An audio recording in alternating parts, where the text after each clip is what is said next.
Hi, I'm Bob McCoskrie, National Director of Family First New Zealand. Dr Miriam Grossman is a US psychiatrist specialising in adolescent and child psychiatry.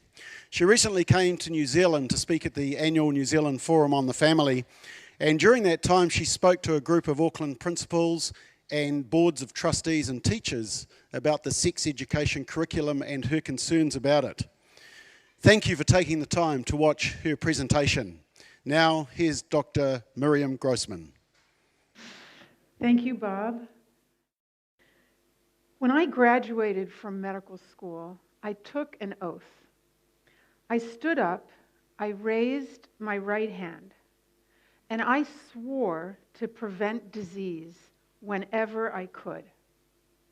At that moment, I believed that the battles that lay ahead of me would be against cancer, heart disease, and emotional disorders. But after 2 decades and thousands of hours with young patients in distress, I've discovered that my most challenging fight is not against dangerous diseases, but against dangerous ideas. I'm referring to ideas that are central to what I'm going to call the sex ed industry. This industry began in the United States, and like many ill-conceived notions from America, it's been quite successfully exported to the rest of the world. At the helm of the sex industry here are organizations like Family Planning and Rainbow Youth. From my review of the websites and other material that these groups have created for New Zealand youth, I see that the approach that I'm so familiar with from the States has been duplicated in your country.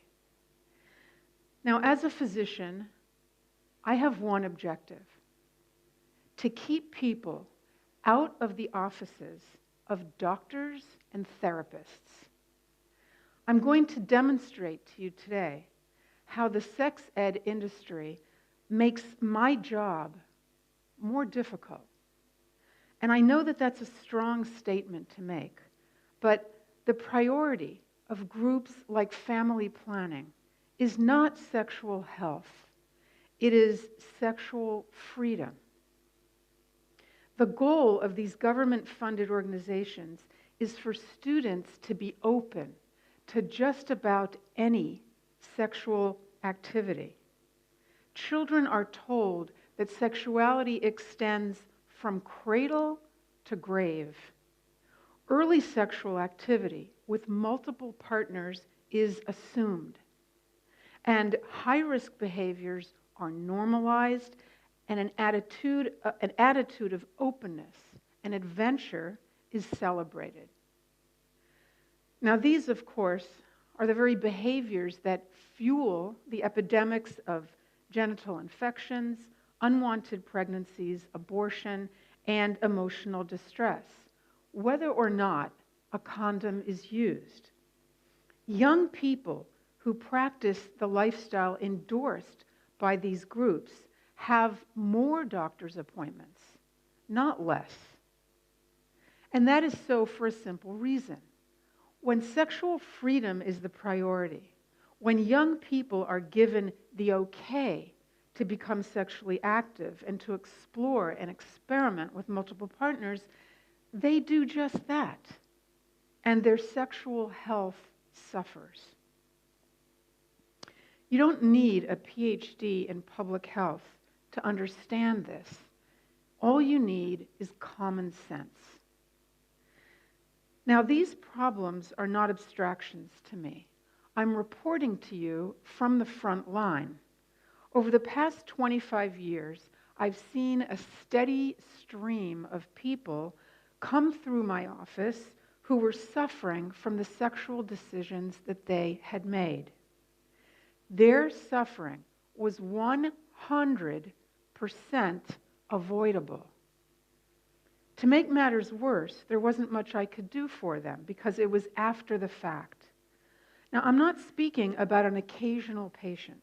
I'm not even speaking about a few dozen patients. I'm saying that I have lost count of the number of patients that I've seen, most of them girls and young women, who have been diagnosed with a sexually transmitted infection or were terrified that they could have HIV, or they were simply confused and upset after hooking up with a guy a few times, developing feelings for that guy, and then realizing that emotional attachment was the last thing that he wanted. And often when I'd explain to these students the science that you're about to hear tonight, she'd say, "That makes so much sense. Why didn't I know that? Why didn't anybody tell me that?" Well, these were good questions. And I began to wonder, if I'd read years ago in my medical journals about, for example, why girls are so vulnerable to STIs, or about the biochemistry of attachment, which is how we are wired to emotionally connect with someone that we're intimate with, why hadn't this science reached my patients? I mean, they knew all about diet, heart disease, osteoporosis, breast cancer. They knew about a whole range of health issues. So why this ignorance about the consequences of intimate behavior? These questions and others led me to write the book Unprotected. Each chapter describes a patient of mine and how they were harmed by the sexual ideologies and omission of biological truths in sex education. The students that I wrote about in this book made a lasting impression on me. They turned me into an activist. And it's because of them that I'm here today. After Unprotected, I went deeper into what's taught in sex education, especially the websites and books recommended to adolescents. As a physician and a parent, I couldn't believe what I had seen. And that's why my second book was called You're Teaching My Child What? So for the past 7 years approximately, I've been studying sex education, how it began and what it is now. I was astonished to realize that sex education is not primarily concerned with preventing disease. Rather, it's a social movement. Its goal is to change society. That was the case 50 years ago when it began, and it's still the case now. Like all social movements, sex education is not based on how the world is. It's based on how the world should be. It's based on a dream, a vision of the perfect world. In this world, there are no substantial differences between male and female. If such differences exist, they are not inborn, they are not eternal, they are due to forces in society against which we are obligated to struggle. In this ideal world, no particular lifestyle is healthier than another. Chlamydia, herpes, HIV, these infect people in a random manner. They are equal opportunity diseases. In this world, an abortion is like a tonsillectomy. This vision appeals to many people because, after all, why should girls pay a higher price for promiscuity than guys? That's sexist. It's not fair. Why should certain sexual encounters be more dangerous than others? That's homophobic. That's also not fair. But this is a made-up world. It doesn't exist. In the real world, the differences between male and female are vast and permanent. One of these differences is that girls have unique biological sensitivities, and early sexual behavior endangers them more than it does boys. That's not sexist. That's something that is seen under a microscope. Furthermore, regarding sexually transmitted infections, certain behaviors and lifestyles are 100% risk-free, and others are treacherous. In the real world, an abortion is devastating for some men and some women. It's a wound they carry with them for their entire lives.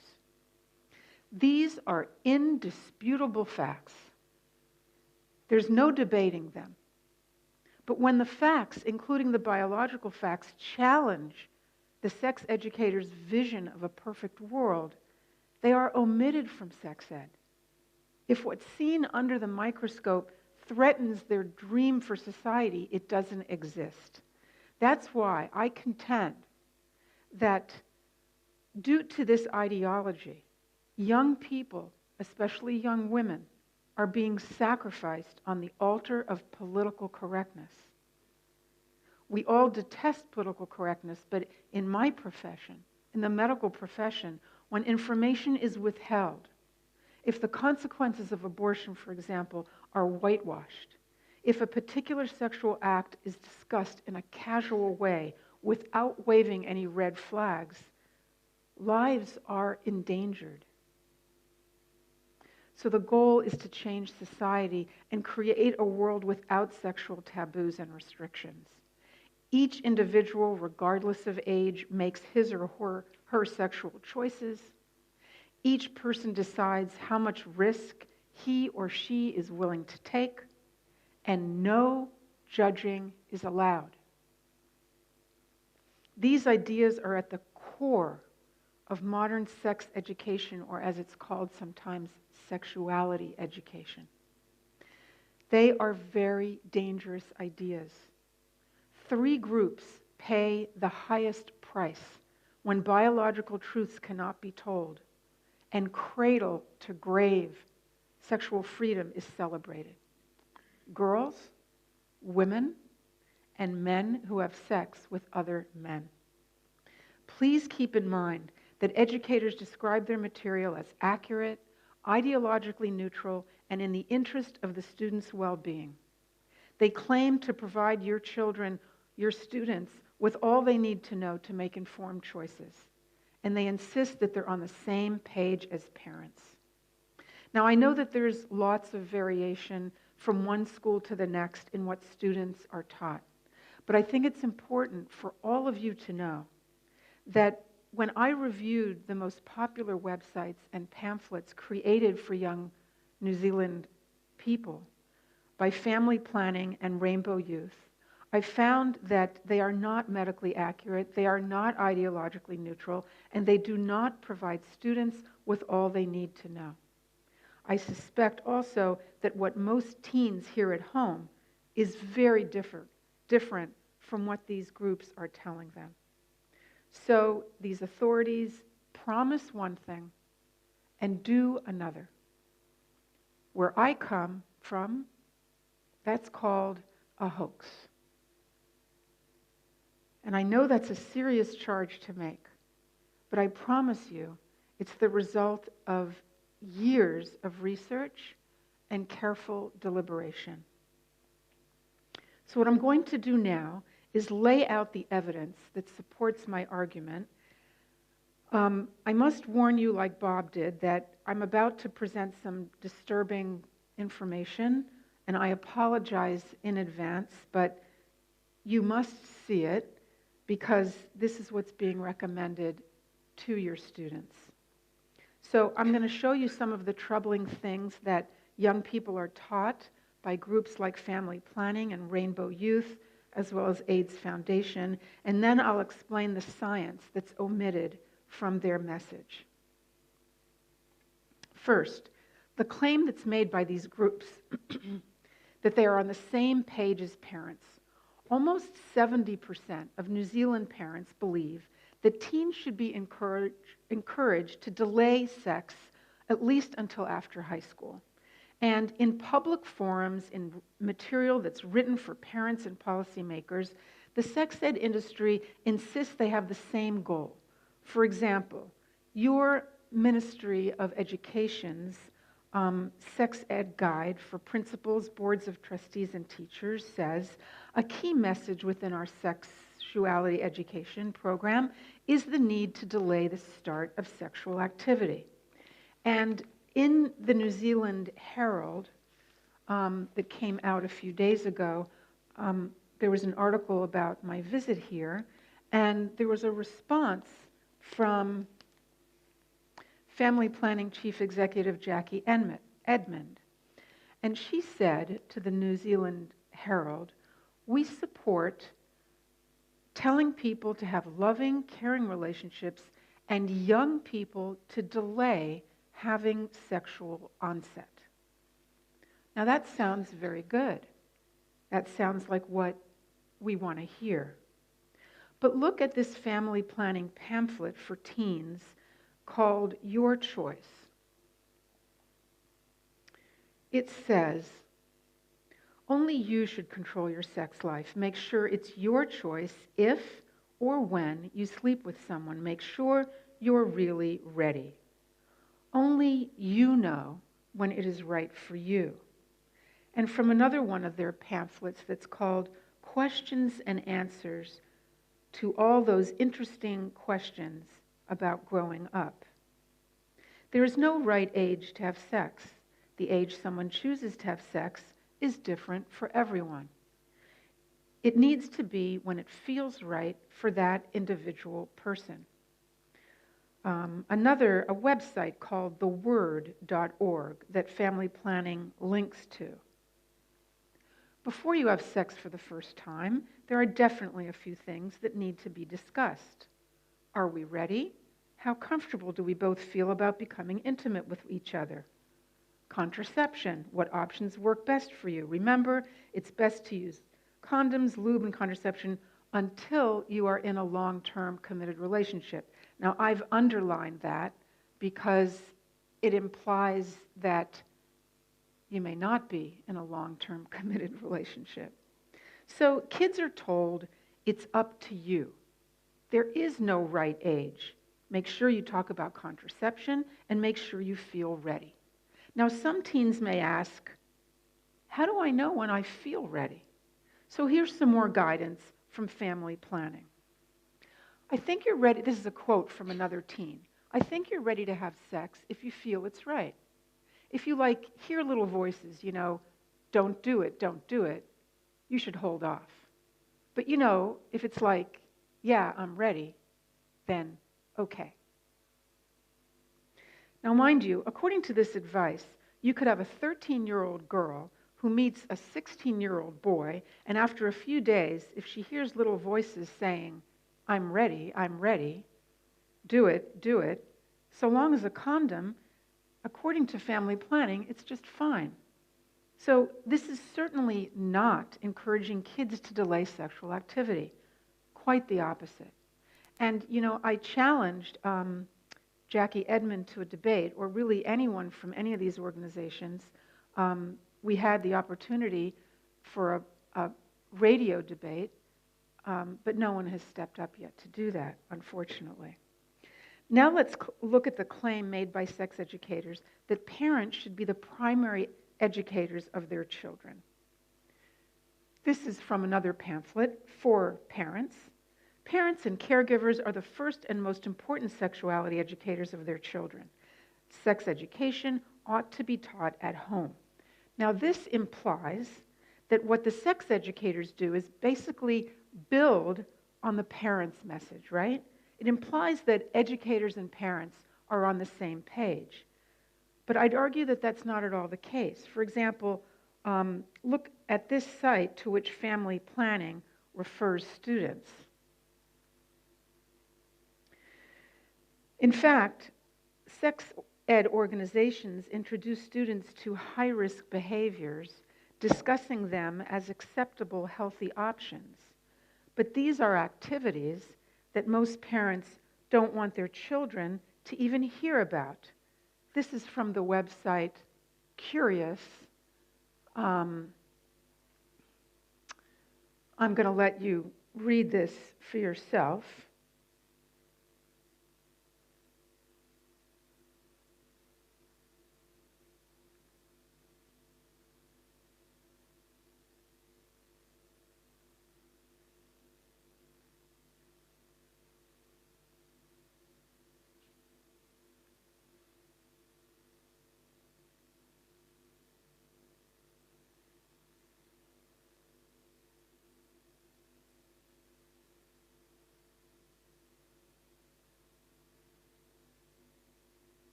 There are many other examples from this and other websites that family planning links to. So suffice it to say that this all comes from a certain worldview, a vision of sexuality in which the focus, like I said, is not on health, but on being open and accepting and free of judgment.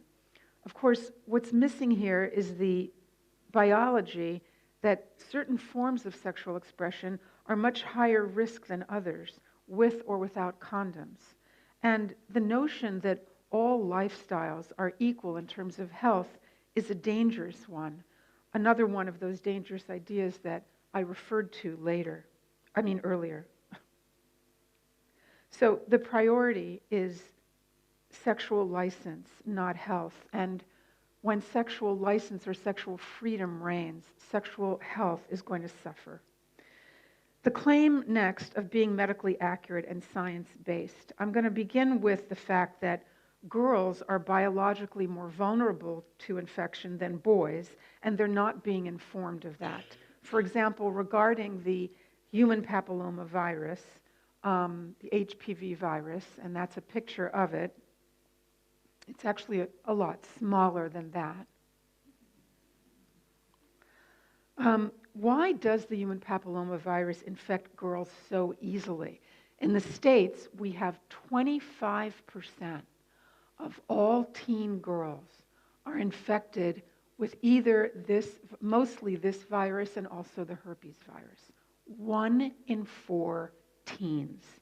Why is it so easy for this virus to infect girls? It's because of their immature cervix. The cervix is the entrance to the uterus, and what you're looking at here on the left side is a photo of the cervix itself. The central area is called the transformation zone, and it is circled with a yellow marking. And on the right side of the slide, you see a diagram. The diagram indicates that the area that's in the center of the cervix there is only covered by one layer of cells. That the right part of that diagram shows one layer of cells. And this solitary layer is very easy for viruses and bacteria to penetrate. As a girl gets older and she moves into her later teens and her early 20s, this vulnerable area becomes thicker and tougher, as shown on the other side of that diagram. But what you see there on one side is many layers of cells, and that's what the mature cervix is covered with, and that is clearly, understandably, more difficult, if not impossible, for viruses and bacteria to penetrate. So as a girl gets older, with each year that passes, she's building her own biological protection, you could call it, like a shield. So it's harder for her to be infected. There are, let me show you this. So this is a photograph of what the mature cervix looks like. It's smooth and pink, and those are if you look at it microscopically, it's many, many layers of cells. And then here is the immature cervix, and that central orange area is the zone that's only covered by one cell and is so easily infected. And we have found, the research has shown, that there are 2 environmental factors that can delay the maturing of the cervix. Remember, what you want is for it to mature. One factor is smoking. When girls smoke cigarettes, their cervix matures more slowly. The other factor is when they're on birth control pills. The hormone in the pill can prevent this area from shrinking. So when we put young girls on birth control pills, we may actually be inadvertently increasing her vulnerability to infection. So I like to call these cells that cover the cervix, the one layer of cells, politically incorrect cells, because boys don't have them in their reproductive system, and this just means that boys and girls are certainly different. This is one of many ways that they are. So you see, biology, not only morality says, and traditional values, and family first, says wait. It's also biology that says it's best to wait. Biology also says girls are more vulnerable than boys, and they need to know that.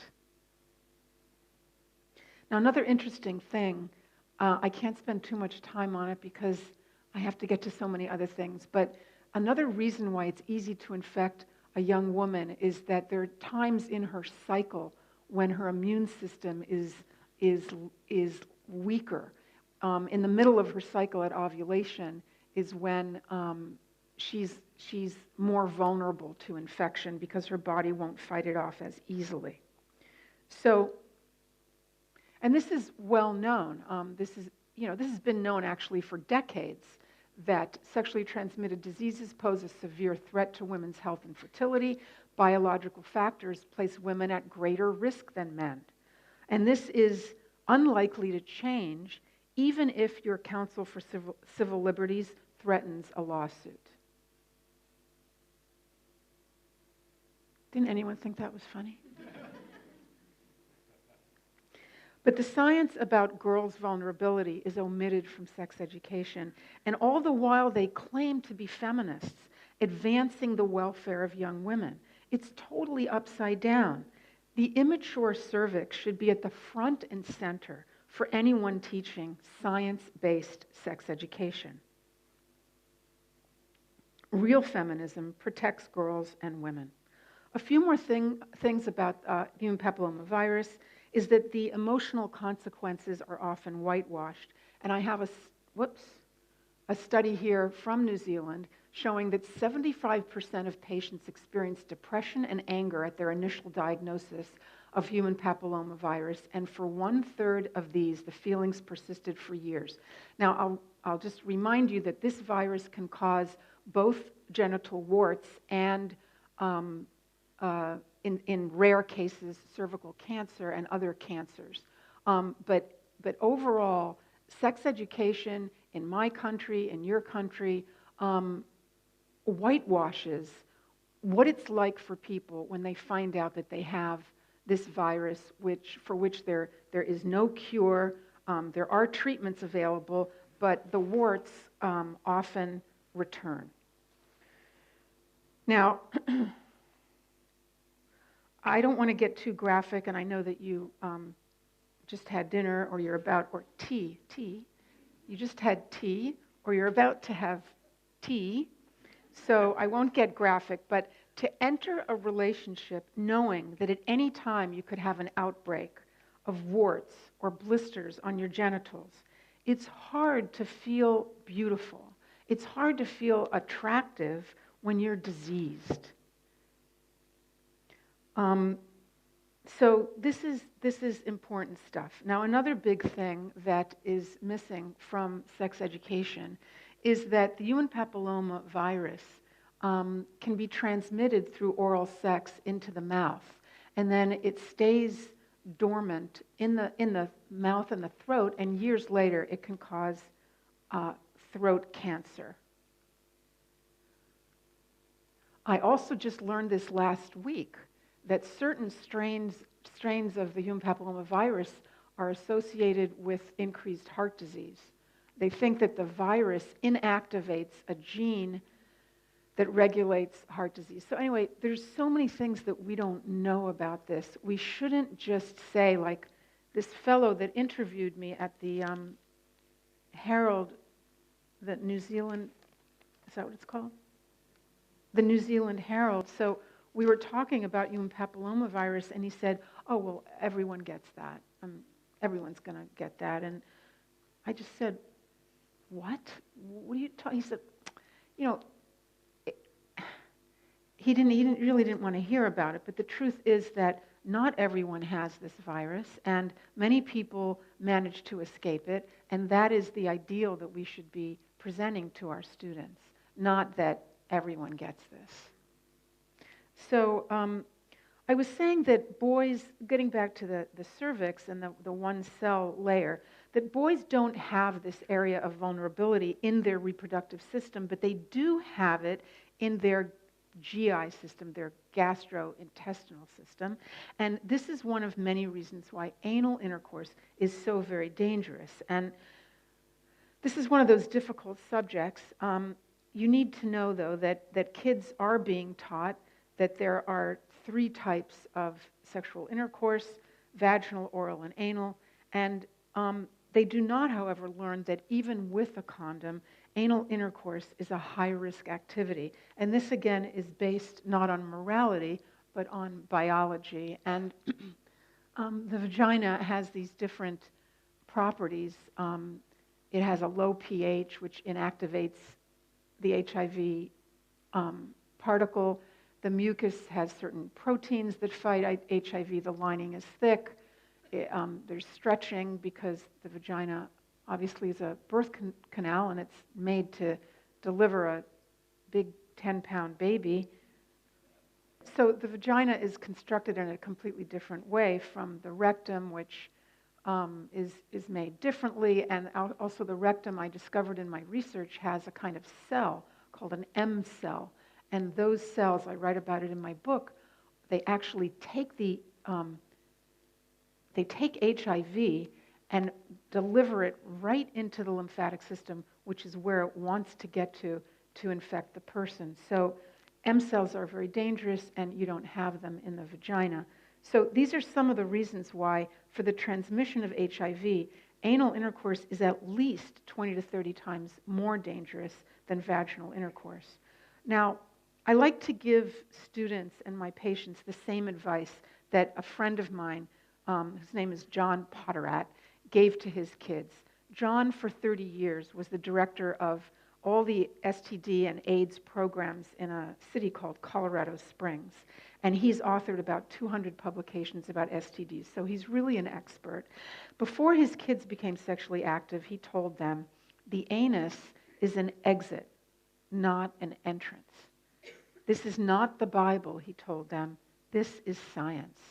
Nature put a tight sphincter, a muscle that stays closed, at the entrance of the anus for a reason. Keep out. Few of us are experts like my friend John, but all kids need to hear his wisdom. However, they won't be hearing it from the people over at Family Planning or Rainbow Youth, or even from your Ministry of Health. Earlier today, Bob showed me some pamphlets that I guess came from one of the schools, and they were written by the Ministry of Health, and they did not provide this warning to students. The real question here is, why promote the idea that vaginal and anal intercourse are comparable? What is behind this notion of generic intercourse? What's behind it is the false belief that males and females are the same and that their unions are equivalent. That's what they want your children to believe. The last thing that I want to tell, well, the next to last, that is omitted from sex ed is called the biochemistry of attachment. And this is very exciting science about human attachment through sexuality. I'm going to quickly tell you a story about a patient of mine who I call Kayla.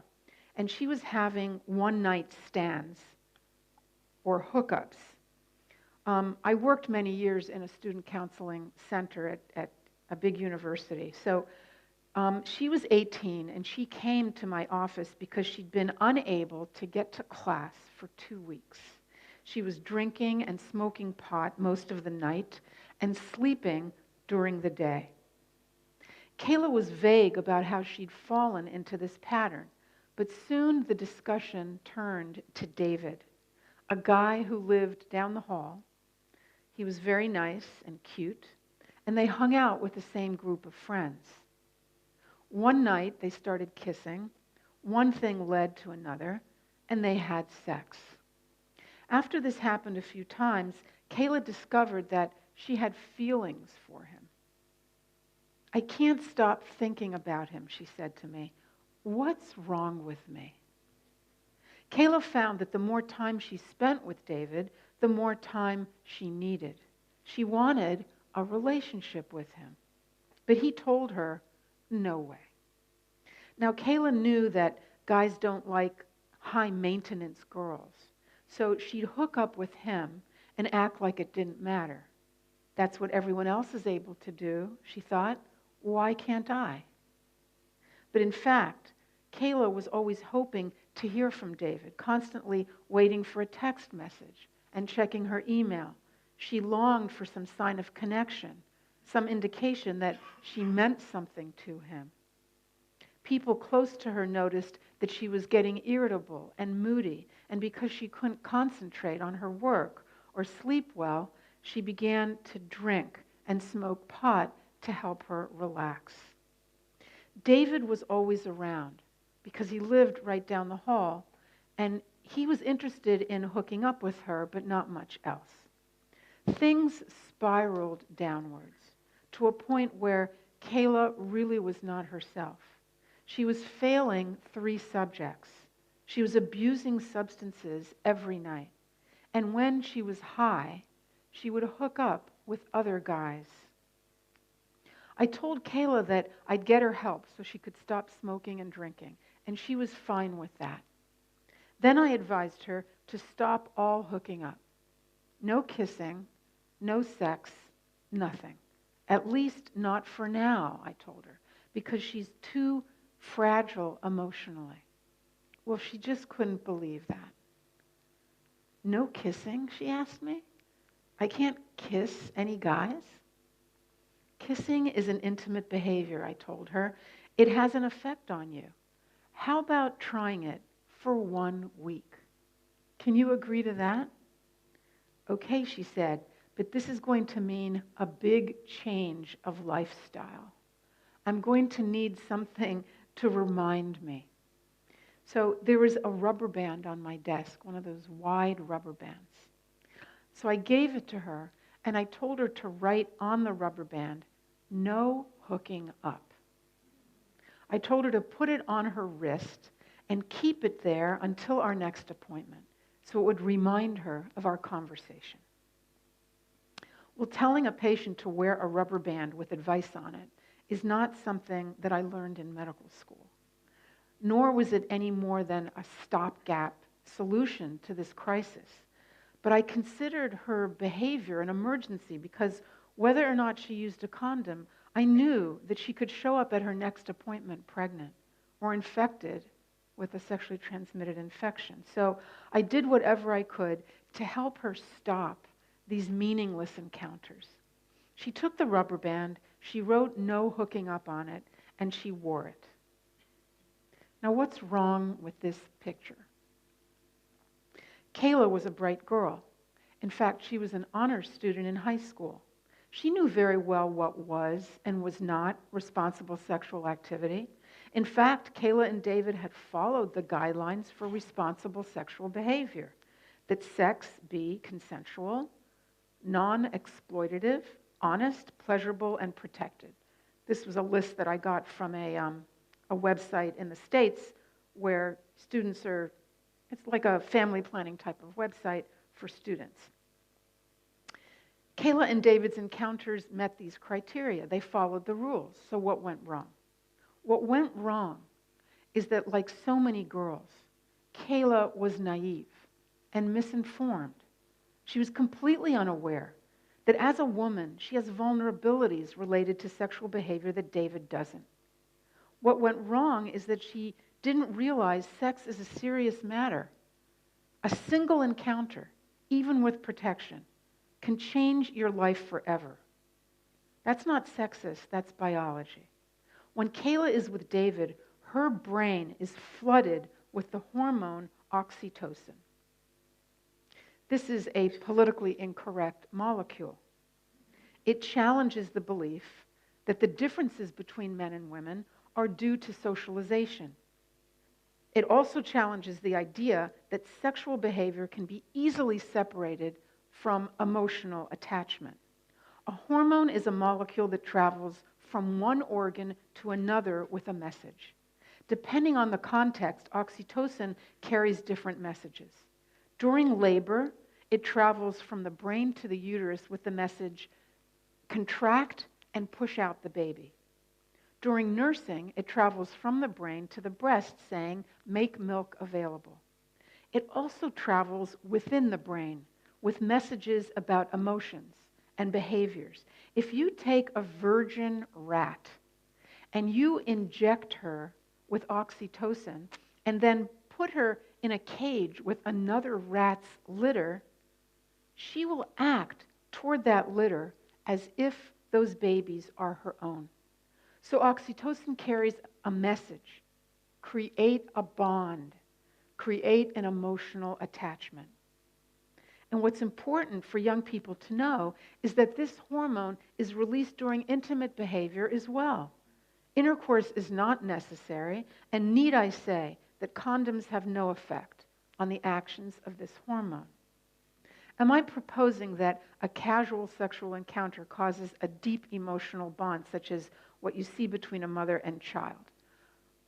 Of course not. That's ridiculous. But I'm suggesting that girls must learn from their biology and understand that they are wired not only to experience pleasure from moments of closeness and intimacy, she is also wired to have an emotional reaction.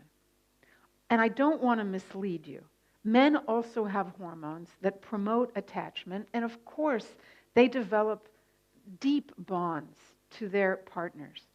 But remember, men, especially young men, have a lot of testosterone.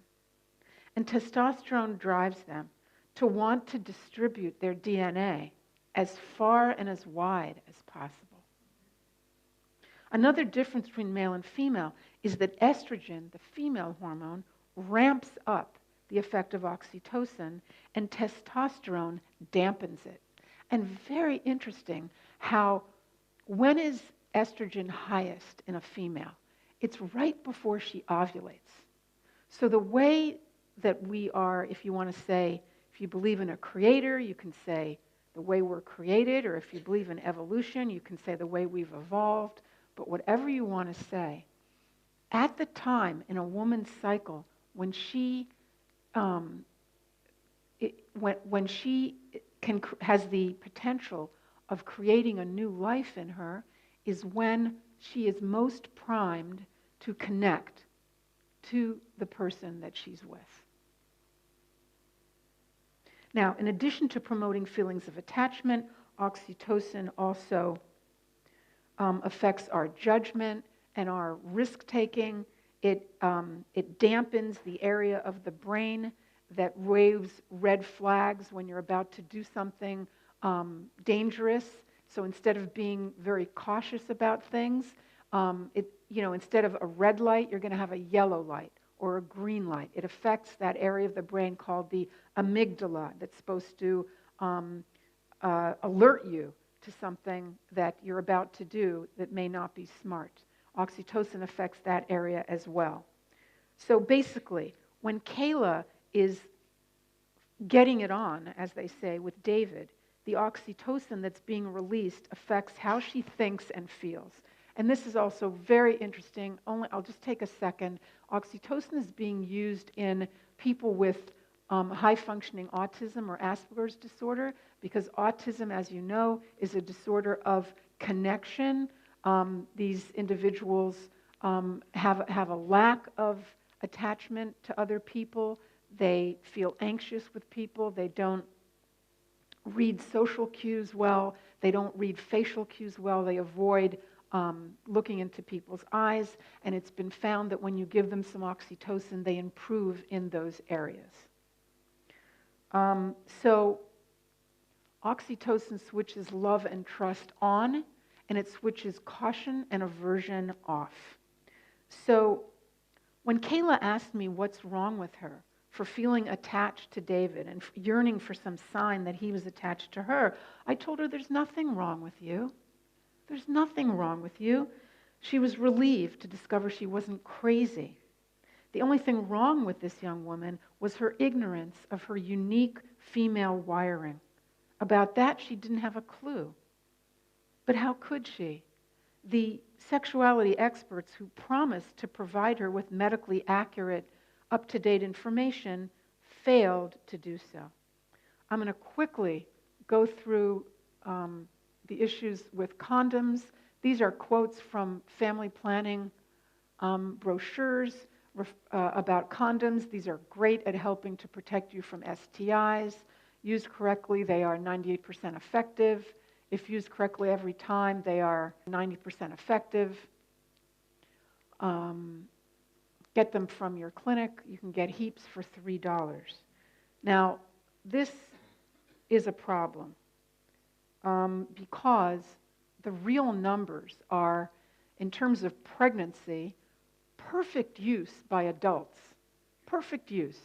That means every time, and not using it every time perfectly. There's a 98. The avoidance of pregnancy is 98%. But by typical use by adults, which means not every time, it slips to 85%.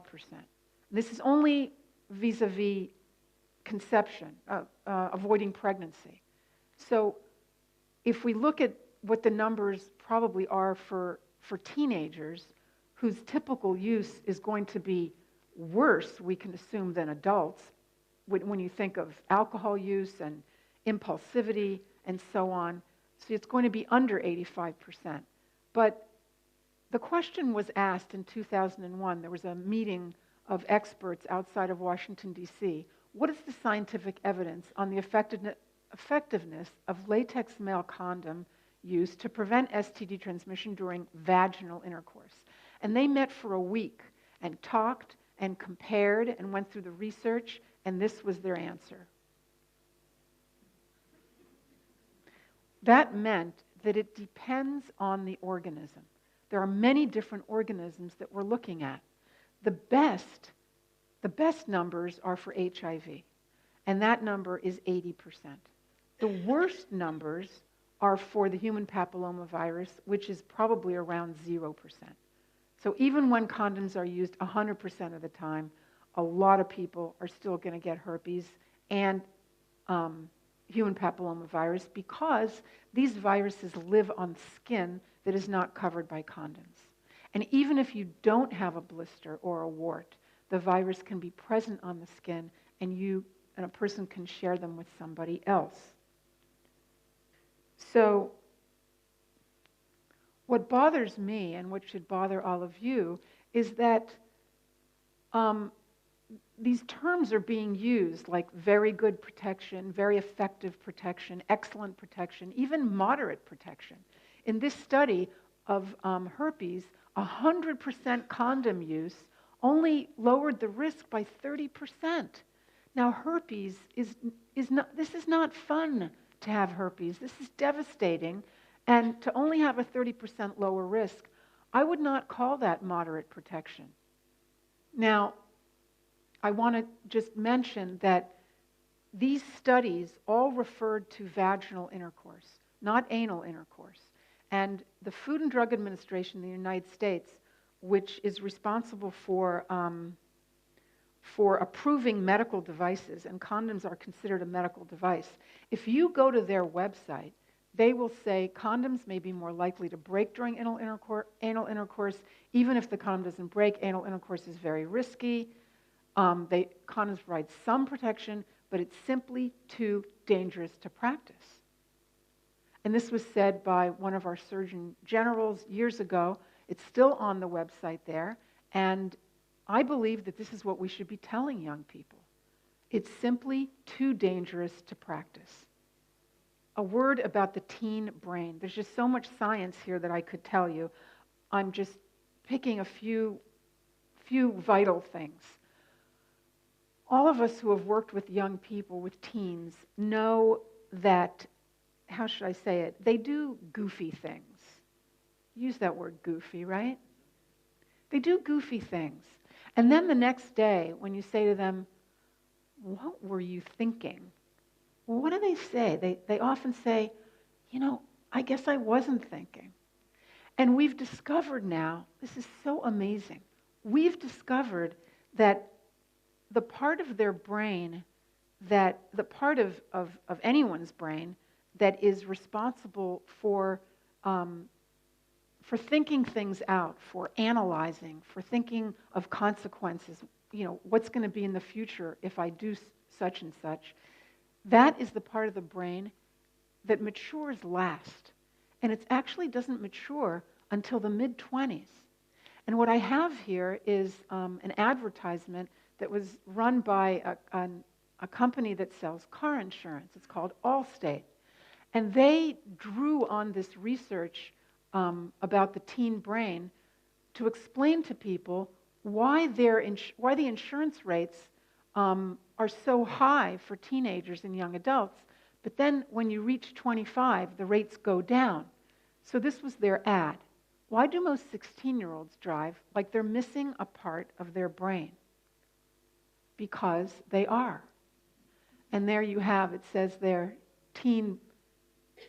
16-year-old brain, and it shows a part of it missing. But this is not a joke. This has really been shown. Now, what is the relevance of this to sex education?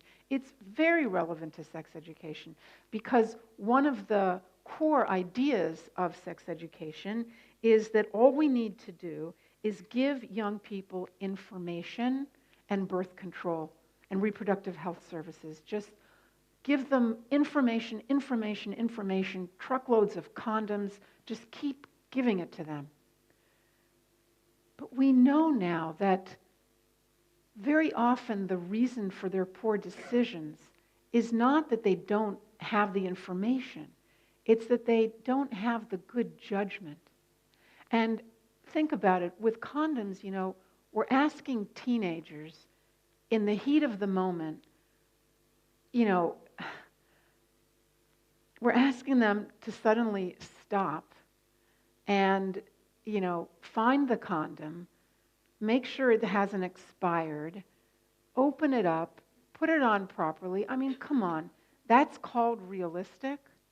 I think that it's much more realistic to advise students that it's best not to even find yourself in that situation. So I'm going to wrap up just by telling you that in a recent interview, I was told that I must be exaggerating. I was told it must be hyperbole when I say that sex education is madness. I do call it madness. That it teaches untruths and exposes our kids to smut. If that's true, I was asked, wouldn't there be congressional hearings about it? But I am not exaggerating. From my perspective, having taken that oath to prevent disease, the principles of what for me over in the States is Planned Parenthood and your Family Planning Association or Rainbow Youth, those principles, they are madness because they promote sexual freedom. And when sexual freedom reigns, sexual health suffers. Is every young person going to postpone sex? Of course not. But we are still obligated to inform them of the risks they face, to teach them biological truths about their physical and emotional vulnerabilities, to warn them in a no-nonsense manner about avoiding high-risk behaviors, and to encourage the highest standard. That's what we do in every other area of healthcare. But when it comes to sexuality, kids are being taught that they can play with fire.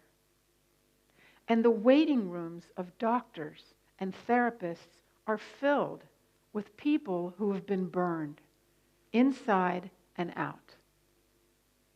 I urge all of you to condemn this dangerous message, to tell students that sex is a serious matter, that what they're seeing on television and at the movies is fiction. In fact, science affirms the age-old wisdom of restricting sexual expression to marriage. That is the ideal. Tell students that the pain and anguish of sexually transmitted infections and unwanted pregnancies are 100% avoidable. It's all in their hands, and they can do it. Educate yourselves about these government-funded groups and the material they promote to students. Don't allow this stuff into your schools. There's a lot of work to be done, and it's not easy to speak of these things. It's awkward, and everyone squirms. But the stakes are very high, and it's too important not to. But most of all, we really don't want to hear what I've been hearing from my students. We don't want our students to come back to us in a few years and say, "Why didn't I know? Why didn't anybody tell me?" Thank you so much.